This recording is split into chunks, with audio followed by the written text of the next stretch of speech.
Hinahamon mo daw siya, ah. Sa kung paano nangyari ang mga bagay-bagay. So before I go to the PNP, Sen. Rafi, Okay. Gusto ko mag-follow up doon sa sinabi ni Sige, Lash.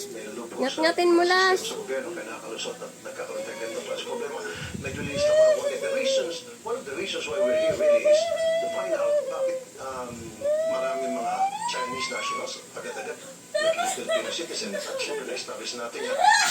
Tanong ko ngayon, every single year, sorry Madam Chair, medyo list ako konti, nakakahuli ang immigration ng mga Chinese national gumagamit ng passport na unfortunately, anong ginagawa niyo doon?